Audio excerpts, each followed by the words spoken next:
출애굽기 21장 12절에서 36절 말씀. 종을 향한 하나님의 사랑. 사람을 쳐 죽인 자는 반드시 죽일 것이나 만일 사람이 고의적으로 한 것이 아니라 나 하나님이 사람을 그의 손에 넘긴 것이면 내가 그를 위하여 한 곳을 정하리니 그 사람이 그리로 도망할 것이며 사람이 그의 이웃을 고의로 죽였으면 너는 그를 내 제단에서라도 잡아내려 죽일지니라.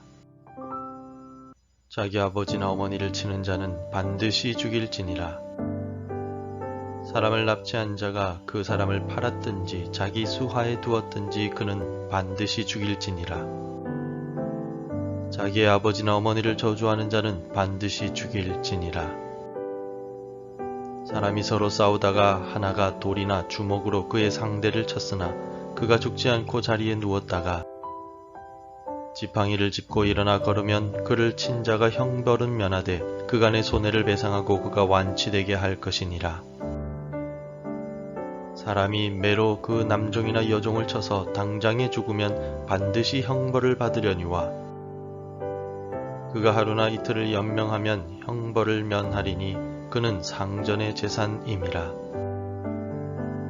사람이 서로 싸우다가 임신한 여인을 쳐서 낙태하게 하였으나 다른 해가 없으면 그 남편의 청구대로 반드시 벌금을 내되 재판장의 판결을 따라 낼 것이니라. 그러나 다른 해가 있으면 값되 생명은 생명으로 눈은 눈으로 이는 이로 손은 손으로 발은 발로 된 것은 된 것으로 상하게 한 것은 상함으로 때린 것은 때림으로 갚을지니라. 사람이 그 남종의 한 눈이나 여종의 한 눈을 쳐서 상하게 하면 그 눈에 대한 보상으로 그를 놓아줄 것이며 그 남종의 이나 여종의 이를 쳐서 빠뜨리면 그 이에 대한 보상으로 그를 놓아줄지니라. 소가 남자나 여자를 받아서 죽이면 그 소는 반드시 돌로 쳐서 죽일 것이요 그 고기는 먹지 말 것이며 임자는 형벌을 면하려니와 소가 본래 받는 버릇이 있고 그 임자는 그로 말미암아 경고를 받았을 때 단속하지 아니하여 남녀를 막론하고 받아 죽이면 그 소는 돌로 쳐 죽일 것이고 임자도 죽일 것이며 만일 그에게 속죄금을 부과하면 무릇 그 명령한 것을 생명의 대가로 낼 것이요 아들을 받든지 딸을 받든지 이 법규대로 그 임자에게 행할 것이며 소가 만일 남종이나 여종을 받으면 소 임자가 은 30세겔을 그의 상전에게 줄 것이요 소는 돌로 쳐서 죽일지니라.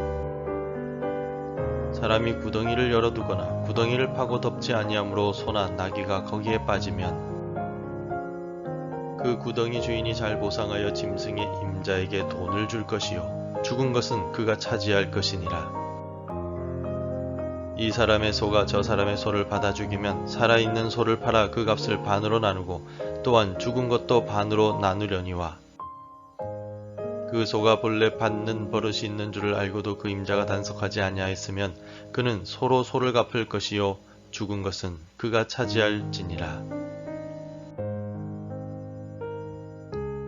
차량이 많아지면서 시내에서는 교통사고가 많이 발생합니다. 차량끼리의 사고도 있고 차량과 사람 사이의 사고도 발생합니다. 이러한 교통사고가 발생하면 과실 비율을 나누고 그에 따른 치료비와 차량 수리비 그리고 보상금 등을 서로 주고받음으로써 교통사고에 대한 처리를 진행합니다. 하나님의 백성인 이스라엘이 살아가는 공동체 속에서도 여러 사건과 사고들이 생겼으며 그 가운데 과실 비율을 따지고 보상을 해야만 하는 문제가 발생하였습니다. 그래서 하나님께서는 이러한 사고들에 대한 처벌과 보상에 대해 세세하게 말씀해 주셨습니다.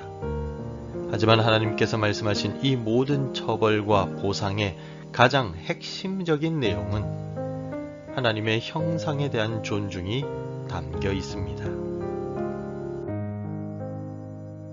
하나님께서는 오늘 본문을 통하여 사형에 해당되는 죄와 영구적인 상해에 대한 보상, 그리고 가축의 사고에 대한 처벌에 대해 구체적으로 가르쳐 주셨습니다. 하나님께서는 먼저 살인에 대한 처벌을 말씀하십니다. 고의적인 살인에 대해서는 반드시 사형에 처하라고 말씀하십니다.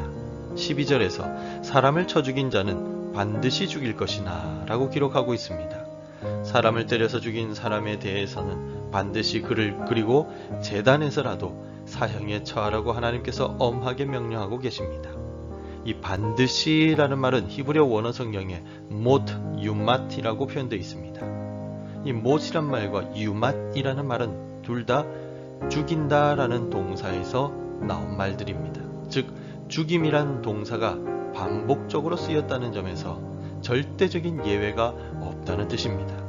특별히 제단에서라도 라는 말은 하나님 앞에 나와 예배를 드리는 중이라 할지라도 살인죄에 대해서는 반드시 사형에 처하라고 말씀하고 계신 것입니다. 또 부모를 존경하지 않는 자나 납치한 자도 모두 사형죄에 해당됩니다. 이처럼 하나님께서 살인이나 부모 공경을 하지 않는 자, 납치한 자에 대해 엄격한 사형을 명령하시는 이유는 이들의 모든 죄는 하나님의 형상을 파괴하는 중범죄이기 때문입니다. 하나님의 형상대로 창조된 우리 주변의 사람들을 죽게 하듯 인격을 존중하고 사랑하는 오늘 하루가 되시기를 바랍니다. 하나님의 형상 파괴에 대한 사형을 말씀하신 하나님께서는 타인에 대한 배려가 부족한 일에 대해서도 반드시 처벌하라고 명령하십니다. 싸움으로 인하여 상대방을 다치게 한다든지 주인이 종을 때려 몸을 상하게 한 경우, 가축이 지나가는 사람에게 피해를 입힌 경우에도 하나님께서는 반드시 보상하라고 명령하십니다. 23절부터 25절까지 주신 말씀은 흔히 우리가 말하는 동해보복법입니다. 피해를 입힌 만큼 자신도 피해를 입어야만 한다는 동해보복법은 현실 속에서 실제로 실행되는 경우는 거의 없었습니다. 다만 타인에게 입힌 피해와 상응하는 보상을 반드시 해주어야만 했었습니다. 특히 주인이 종에게 상해를 입혔을 경우에도 반드시 보상을 하고 종을 놓아주라 라고 명령하셨습니다. 고대 근동 사회에서 종은 주인의 재산이라고 여겼지만 하나님께서 주시는 말씀 속에는 종은 결코 주인의 소유물이 아님을 알 수가 있습니다. 종도 한 명의 사람으로서 인격을 가지고 하나님의 형상을 따라 창조된 귀한 존재임을 우리에게 가르쳐주고 계십니다. 하나님께서는 타인을 마음 깊이 배려하라고 분명하게 말씀하고 계십니다. 사도 바울은 에베소서 5장 22절과 6장 7절, 골로새서 3장 23절을 통하여 아내와 종들에게 이렇게 말하고 있습니다. 복종하기를 혹은 섬기기를 주께 하듯 하라. 비단 아내와 종들에게만 주시는 말씀이 아닙니다. 오늘 우리 모두는 하나님의 형상을 따라 지음을 받은 존재들이므로 서로서로 주님을 대하듯이 존중하고 사랑하고 아끼라는 명령입니다.